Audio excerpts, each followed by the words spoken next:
kusoo dhawaada khaaatan dhegaysanaysaa ee barnaamijkan oo ah kii 11aad barnaamijyadii ku saabsanaa taariikhda Soomaalida. barnaamijkan maantana dhegaystayaal waxaanu ka bilaabaynaa dagaalkii dhex maray Itoobiya iyo Soomaaliya sanadii 1977 iyo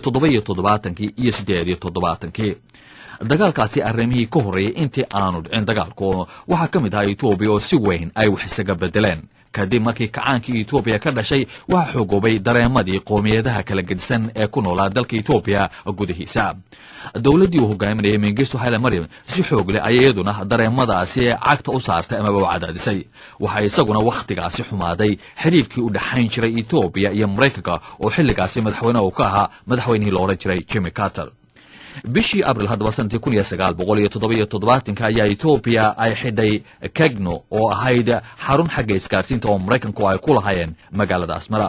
waxaana Itoobiya Mareykanka ay ku eedeeyeen in siyaasadoodu ay tahay mid munaafiqnimo ah marka la eego xagga arrimaha la xiriira daryeelka xuquuqda dadka oo ay ku eedeeyeen Mareykanku inaanu marna ka hadlin in xuquuqda dadka lagu xadgudbay xilligii boqor Haile Selassie uu ka talan jiray dalka Itoobiya. waxa kaloo ay saareen iyagana saraakiishii Mareykanka ka joogay dalka Itoobiya iyadoo xiriirka u dhaxeeyay Itoobiya iyo Mareykanku muddo dheer ahaa mid aad u qoto dheer. bal imaka haddaba dagaalka ka hor dhegaystayaal aynu eegno sida uu ahaa xiriirka u dhaxeeyay Soomaaliya iyo dalkii la oran jiray midowga Sofiyeetiga. gaar ahaan Ruushku waxa uu ka qabay dagaal dhex mara Itoobiya iyo Soomaaliya. General Galaal oo saraakiisha sare ee ciidamada Soomaaliya ka mid ahaa xilligaasi ayaanu wax ka weydiinay waxaanu ku jawaabay. waxa weeye aadan waa maray horta dagaalka ummadda Soomaaliyeed oo dhan markaas way rabtay in dagaalkaas la galo oo iyadoo loo arkayay in fursad loo helay in gumaysigii amxaarada meesha laga saaro. Soomaalida kaliya ma rabinay waxaa la moog yahay in bilowgii dagaalkaas in xataa midowgii Sovieti uu doonayay oo uu nagu dhiirigeliyay oo waliba nagu adkeeyay. sababtan waxay ahayd markii laga saaray Masar laga saaray oo waayay kanaalkii iyo xoogii Mediterranean meesha uu dhulkii uu ku lahaa ayay u soo baxday imbalance-kii powerska oo adduunka ama strategic deployment of ciidamadoodii waaweynaa in hoos u dhac ku yimid ayay ogaadeen. markaas waxay goosteen ayaguna inay arrintaas ka dabaaqtamaan. dabaaqtankiina wuxuu gaarsiiyey inay xiriirka ay Soomaaliya la lahaayeen si adkeeyaan. Itoobiya inay meesha ka saaraan rejiimkii Itoobiya inay meesha ka saaraan oo boqortooyada ahaa. waagaas ayaan ogaanay xataa in Yementii Koonfureed iyo jabhad ka dagaalami jirtay dhinaca aan u malaynayo xuduudda u dhaxaysa Yemen iyo Oman in jabhad ka dagaalamaysa iyo Yementii Koonfureed la isbiirsadaan in destabilization lagu rido boqortooyada suldaanka ka taliya Amman ka taliya ayagoo ogaa in haddana xasillo darre ay ku socotay Iran boqorkii Shaahi Iran ay ku socotay. ujeedadooda weynuna waxay ahayd inay meeshan qorigan Hormuz la yiraahdo inay qabsadaan. markaas saas ma waxa waday midowgii Sofiyeetka wadamiya midowgii waxaas aan ku sheegay midowgii Sofiyeetka waday oo ugu argutaan markuu Port Said iyo waayay kanaalkii sidaas ayuu rabay. annaga wuxuu yiri dhulkiina hadduu diyaar yahay waxaan gacan baa idin siinayaa ka qabsada.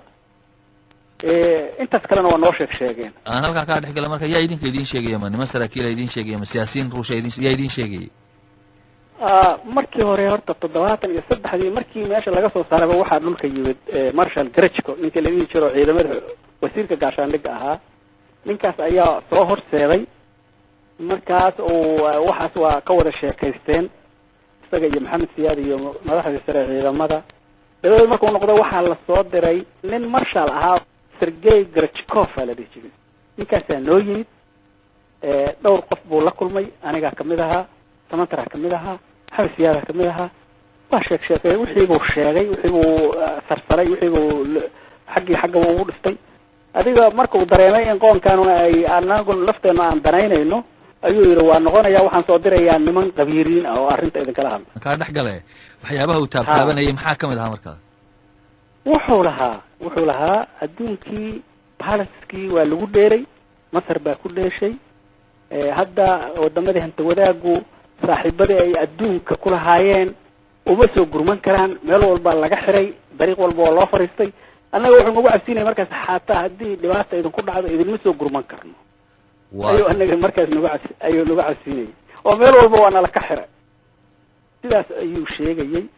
ninkii admiraalka ahayoo la keenay oo lasoo diray marka kii marshalka aha noqday ayaa wixii details u sheegay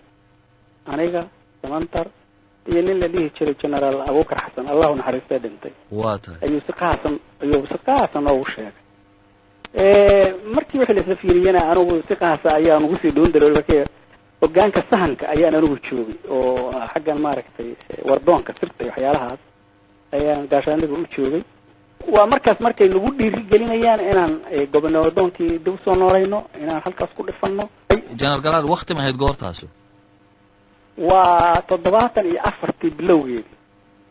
nimanku waaba degdegsanayeen annagu hadda markaasba waxaan bilownay laba walxadba waa bilownay codsi cusub oo hub oo inay nafsiyaan iyo in aan annaguna gobonadoonkii soo noolayno gobonadoonkii baana soo noolaynay anigaa la ii xil saaray tababarkooda iyo aruurintooda iyo howlgelintooda iyo taakulayntoodaba adiga 75 dhammaadkeedii ilaa iyo waxaan wadnay 77 bartamaheedii kaas wuxuu ahaa general galaal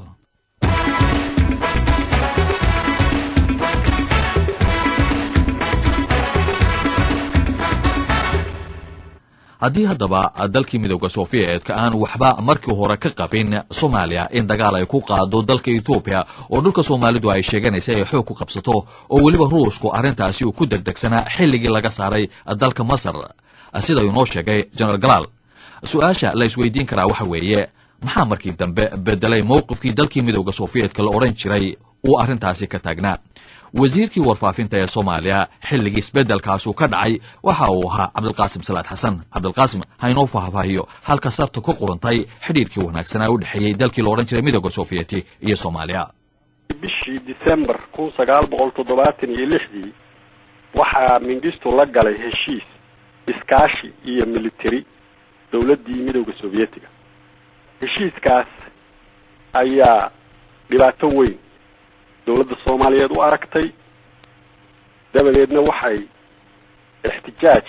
ama protest uga qabdintay dawladdii midowda Soviyeeti waxaanay u cadaysay inuu heshiiskaas ka soo horjeedo midkii ay horey ula gashay dawladda Soomaaliyeed iyo dawladda Soviyeetku u galeen 1974 oo dhigayay inaan labada dhinac ee heshiiska gashay dhinacna xulfi la noqon karin ama la bahoobi karin dhinac dagaal ka dhaxeeyo dhinaca kale arrintaa markii Soviyeetiga la gaarsiiyey waxay soo direen madaxweynahoodii waqtigaas Nikolai Badgorny oo booqasho ku yimid Soomaaliya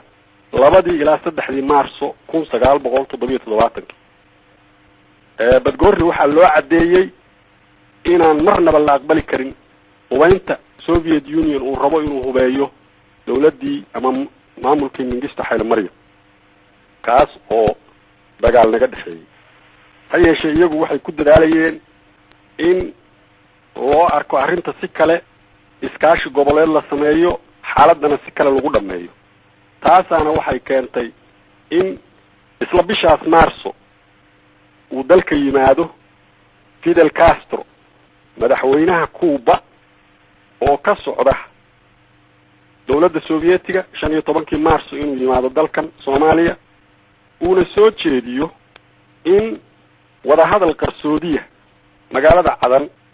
ay ku yeeshaan madaxweynayaasha Maxamed Siyaad Barre Mengistu Haile Mariam Castro Fidel Castro iyo Salam Rubey Ali oo madaxweynihii Cadan ama Yementa Koonfureed ahaa shirkaas oo la aqbalay ayaa wafdi uu madaxweyne Maxamed Siyaad Barre hogaaminayay ka qayb galay halkaas waxaa Fidel Castro ka soo jeediyey talo uu ka siday Soviyeetka iyo bahda beesha hanti wadaagga ah oo oranaysay وإن كونفدرالية habka la yiraaho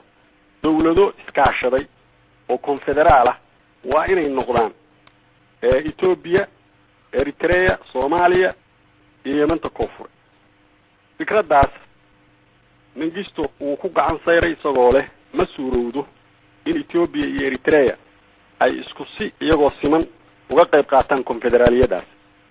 dhanka kale Maxamed Siyaad Barre wuxuu yiri anagu waxba kama qabno ha yeeshee waa in marka hore loo ogolaadaa dadyowga Soomaali galbeed iyo abo ay ka talintooda markaas dad xora oo konfederaaliye wada gala waa in la noqdaa taasoo iyana la diiday waa lagu kala tagay waxdii qolaba meesheedii bay aad dabadeed waxaa dhacay in loo diray Sovietiga markii la ogaaday inay ku sii soconayaan taageeridii Mengistu in bishii June 1977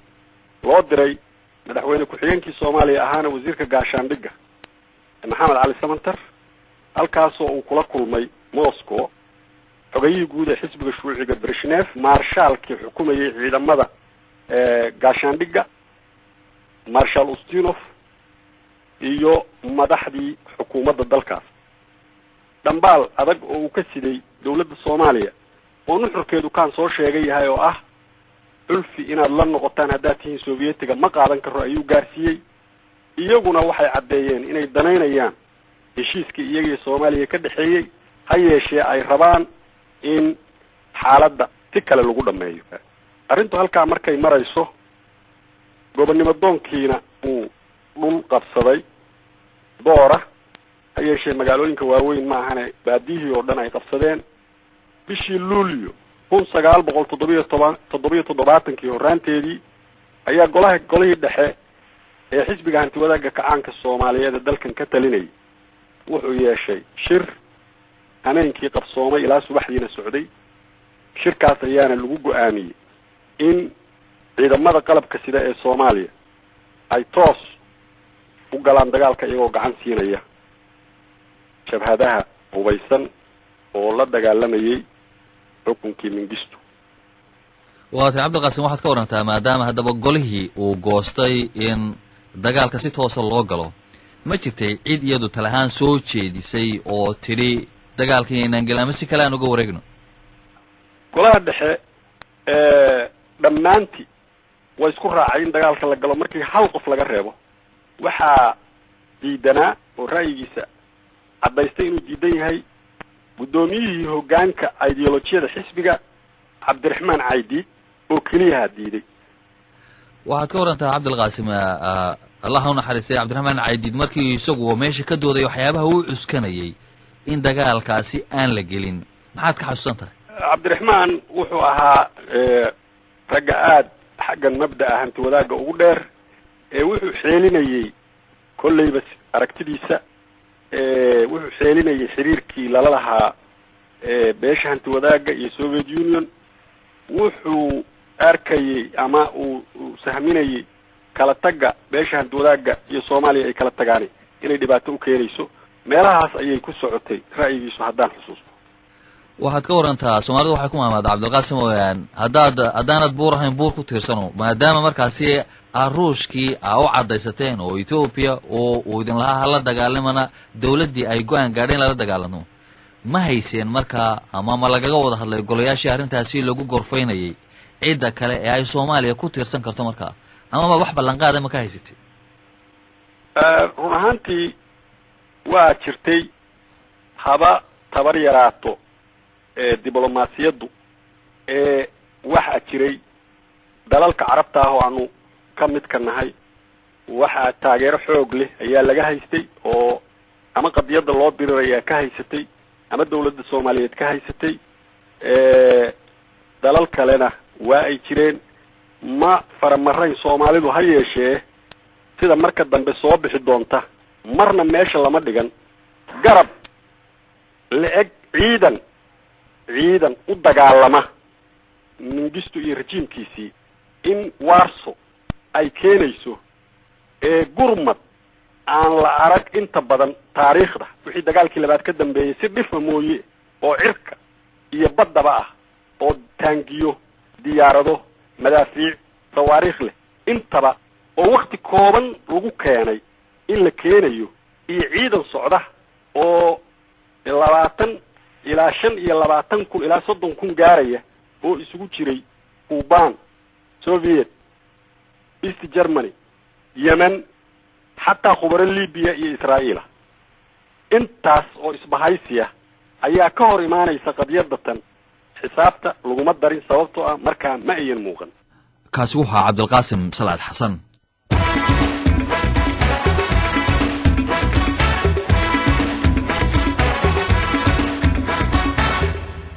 inkastoo haddaba aanay Soomaalida u muuqanin sida shaxda u dhici karto haddii dagaal dhex maro Itoobiya iyo Soomaaliya waa marka koobaad ee dalkii midowga Soviet loo oran jiray waxa uu cadeeyay Soomaalida in uu doonayo saaxiibtinimo wanaagsan in labada wadanba uu la yeesho sida ay noo sheegeen saraakiil goobjoog ahayd booqashadii ku tagay Maxamed Cali Samatar dalka midowga Soviet 1977 waqtiyadii Ruushku uu bilaabay in xiriir wanaagsan uu la yeesho dalka Itoobiya isagoo saraakiisha xooga dalka Soomaaliyeed ugu waramayay markii uu soo laabtay rugtii saraakiisha ee magaalada Muqdisho waxa uu sheegay in midowga Soviet ay u sheegeen inay doonayaan xiriir wanaagsan oo dhexmara Itoobiya oo ay arkaan markaasi kaasi inuu yahay mid aan waxba u dhimaynin ama waxyeello gaarsiinaynin saaxiibtinimada iyo iskaashiga u dhaxeeyay Soomaaliya iyo midowga Soviet sida saraakiishaasi goobjoog ahayd ay noo sheegeen Ruushku waxa berigaasi General Samatar uu u sheegay sida uu ku waramay maalintaasi in Soomaalidu ay kala garato marka midowga Soviet Itoobiya uu siinayo dabaabad iyo marka cagaf uu siinayo waxyaabaha kale ee dalkii midowga Soviet loo oran jiray uu ugu ballan qaaday dhinaca Soomaalida waqtigaasi General Samatar uu ku tagay booqashada dalkii midowga Soviet loo oran jiray waxa kamid ahayd in isagu uu la wareego miisaaniyada xooga dalka Soomaaliyeed in isagu uu siiyo shidaalkooda una dhiso warshad samaysa taayirada baabuurta iyo mid kale iyaduna samaysa baatariyada oo ka sameeyo magaalada Muqdisho waxa kale waqtigaasi Ruushku ugu ballan qaaday si Soomaalida uga joojiyo dagaalkaasi inay galaan in dhowr kun oo guri ciidamada uga dhiso degmooyinka Kismaayo iyo iyo cusbitaal guud oo isla markaasna loo isticmaali karo dhinaca nasashada oo ka dhiso magaalada Ceergaabo arinta labaadna waxay tahay hadii mowqifkii Ruushku uu sida ahaa oo ka soo horjeeday dagaal Itoobiya iyo Soomaaliya dhexmara dhinacii kale ee Soomaalida oo carari lahaayeen oo ahayd Mareykanka mowqifkood muxuu ahaa madaxweynihii Mareykanka ee waqtigaasi Jimmy Carter oo ka hadlayay wixii Soomaalidu ay weydiisatay iyo sida uu ka yeelay waxa uu yiri that Somalia should not be permitted to succeed in trying to take Ethiopian territory, and I refuse to give the Somali government any weapons. waxa uu yiri Carter waxa ila noqotay in Soomaaliya aan looga ogolaanin in ay ku guuleysato doonisteeda ah in ay qabsato dhul Itoobiya ay leedahay waxaan markaasi diiday in dawladda Soomaalida aan siiyo waxba waxa dab halkii ka sii socday labadii dhinacba inay u diyaar garoobaan dagaal bishii June 26 sanadkii 1977 ayaa 70 kun oo qof oo beeralay ah oo ay tababareen saraakiil Ruush iyo Kuban isugu jira ay dowladdu ku sameeyeen magaalada Addis Ababa ee dalka Itoobiya July dhamaadkeedina jabhadii loo oran jiray WSLF ayaa sheegatay in ay qabsatay Goday xilligaasi Itoobiya waxa ay ku eedeysay in Soomaalidu weerar buuxo xadgudub ah ay ku soo qaaday dalka Itoobiya 7 bishii September waxa Itoobiya xidhiidhkii xagga diblomaasiga ay u goosay Soomaaliya maalintii ku xigtay oo 8 bishaasna hadal wada jir ah oo ay soo saareen Itoobiya iyo Kenya oo iskaashi rasmi ah oo xagga difaaci uu ka dhaxeeyay waxa Soomaaliya wada jir ahaan ay ugu eedeeyeen in Itoobiya ay ku soo qaaday weerar xadgudub ah oo qaawan hadda markii Itoobiya xiriirka xagga diblomaasiga ay u gooysay Soomaaliya waxa Soomaalida danjiro uga ahaa magaalada Addis Ababa Cabdiraxmaan Axmed Cali oo Turku magaadheer Cabdiraxmaan waxa aan weydiiyay bal dhinaca Itoobiya arrimo xagga dagaalka sida ay ka hayeen iyo iyagu hawshoodu waxa ahayd amaba ay qabanayeen xilligaasi arrimo ay xumaadeen Cabdiraxmaan waxa uu ku jawaabay waxa dhacday marka Itoobiya waxa aragtay Soomaalidu sida u diyaar garoobayso iyo sida tahay waxay ku qalceen oo arkeen in Soomaaliya ay soo weerarayso waana ugu oran jireen wuxuu ahaa kuwa madaxda iyo deerka marka xafladda isugu nimaadno dhowr jeer bay ku yidhaahdeen waan ognahay inaad soo weeraraysaan laakiin waqtigii baanaan garanaynin marka aad iyo aad ba waxay sameeyeen inay ciidamo xooga sameeyaan waxay qaadeen muxuu ahaa oo tababar u geliyeen 100 kun oo beeraleyda waxna xagga Eritrea waxna xagga Soomaalida u direeyeen annagu haddaanu joognay etoobiyana waa arkaynay wax kale oo la qaban kara inaanay jirin waajibka ugu weyneena saarani uu ahaa inaanu warka militariga khusuusan iyo ka etoobiya ku saabsan siyaasadeeda aanu xaggeena ka dhargino si ay ugu talagalaan oo qorshe ay samaysanayaan muxuu xagga militariga ay ugu talagalaan waxaan odhan karaa etoobiya mukhaabaraadkoodu ama wardoonkoodu xagga soomaalida wuu fiicnaa soomaaliya si u diyaargaroobayso ciidankeeda taangeedadeeda hubkeeda waxeeda oo dhan waxaan odhan karaa waxa ugu weyn aanu ka helnay etoobiya ee gaadhsiinay muxuu ahaa muqdisho waxay ahayd inaanu helnay blaankii ama qorshihii war blank la odhan jiray haddii dagaal dhaco etoobiya ciidamadu se u dagaalamaya meelay ka dagaalamayaan qorshahooda waa maxay kaasi ugu weyna aanu helnay oo markaa iyadoo dhowr bood ay ka hadhay muxuu ahaa aanay dagaalkan filayn inaanu dhicin yaanu kaa gaadhsiinay kaasi wuxuu ahaa cabdiraxmaan axmed cali oo ahaa danjirihii soomaaliya ka fadhiyey wakhtigii dagaalku uu labada wadan ee etoobiya iyo soomaaliya dhex maray magaalada addis ababa barnaamijkiina intaa ayaanu ku soo gabagabaynaynaa